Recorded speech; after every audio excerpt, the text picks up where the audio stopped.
सभी को जय माता दी दोस्तों। आज हम बात करेंगे ग्रेप्स कॉटन। जी हाँ, ग्रेप्स कॉटन के Q1 रिजल्ट्स के बारे में डिस्कस करेंगे। रिजल्ट डिस्कस करने से पहले हम आपको 2-4 पॉइंट के बारे में डिस्कस करना चाहता हूँ, बताना चाहता हूँ।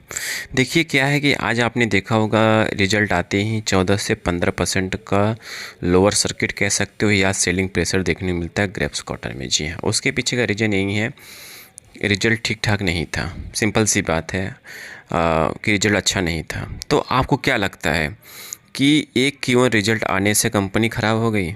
जी हाँ, देखिए क्या होता है कि सिंपल सी बात समझिए, कहीं आपने कंपनी के बारे में अच्छे से डिगिंग किया है, आप कंपनी के बिज़नेस को समझते हैं, तो एक Q1 रिजल्ट की वजह से कंपनी ख़राब नहीं होती है। ठीक है, आने वाला क्वार्टर इससे अच्छा भी हो सकता है, इससे बुरा भी हो सकता है। जी हाँ, बट कहीं आपको कंपनी के बिज़नेस के बारे में पता है, कंपनी के बिज़नेस क्या करती है, आने वाले टाइम में अच्छा परफॉर्म कर सकती है, नो डाउट आने वाले टाइम में अच्छा रिजल्ट आ भी सकता है।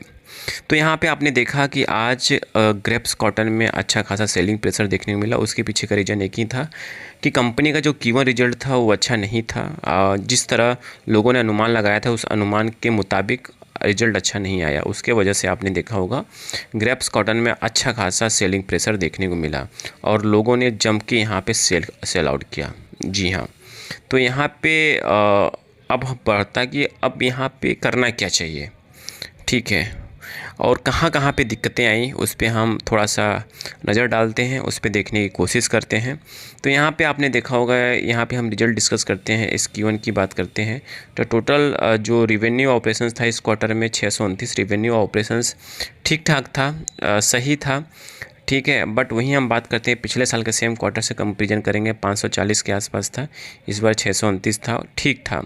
बट Q4 से कंपेरिजन करेंगे तो यहाँ पे नंबर कम आता हुआ दिखाई दिया था। ठीक है, फिर वही हम बात करते हैं आपका यहाँ पे एक्सपेंसेस की बात करते हैं। यहाँ पे हम एक्सपेंसेस की बात नहीं करेंगे, नहीं हम यहाँ पे टैक्सेस की बात करेंगे। यहाँ पे हम बात करते हैं प्रॉफिट फॉर द पीरियड। जी हाँ, इस ईयर्स में इस क्वार्टर में क्या प्रॉफिट जनरेट होता है उस पर चलते हैं। ठीक है, क्योंकि जो भी कुछ होता है प्रॉफिट पे होता है। ठीक है, तो यहाँ पे आप देखेंगे इस क्वार्टर में प्रॉफिट कितना जनरेट होता है उस पर ध्यान देने की कोशिश करते हैं और समझने की कोशिश करते हैं होता है क्या है। जी हाँ, और वही हम बात करते हैं एक साइड में अब ईबिटा मार्जिन की बात करें तो यहाँ पे देखेंगे ईबिटा मार्जिन में भी यहाँ पे गिरावट देखने मिला है।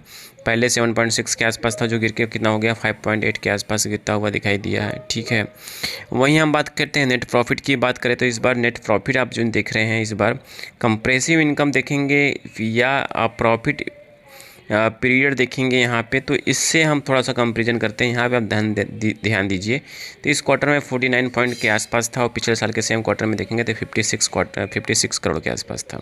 जी हाँ, तो यहाँ पे अच्छा खासा गिरावट देखने को मिला है। ठीक है, और आप कह सकते हो यहाँ पे इसके पीछे का एक रीज़न जो मुझे पता चला है कि ईबिटा मार्जिन में क्यों गिरावट आई।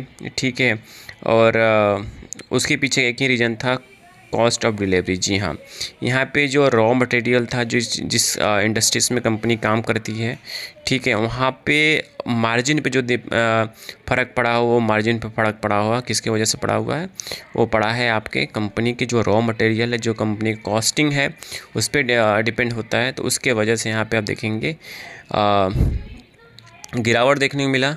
ठीक है, और वहीं हम बात करते हैं ईयर ऑन ईयर की बात करते हैं, बढ़ाने का रेवेन्यू की बात करें 31% अच्छा खासा रेवेन्यू बढ़ा है, बट नेट प्रॉफिट में 22% के आसपास का गिरावट देखने को मिला है। ठीक है, ऑल ओवर बात करते हैं तो ठीक है, तो ऑल ओवर में आपने देखा था रेवेन्यू बढ़ा है बट प्रॉफिट में गिरावट देखने को मिला है। सबसे बड़ा रीज़न ये था। दूसरा ऑपरेटिंग मार्जिन। जी हाँ, इसके वजह से स्टॉक्स क्या हुआ, अच्छा खासा सेलिंग प्रेशर देखने को मिला।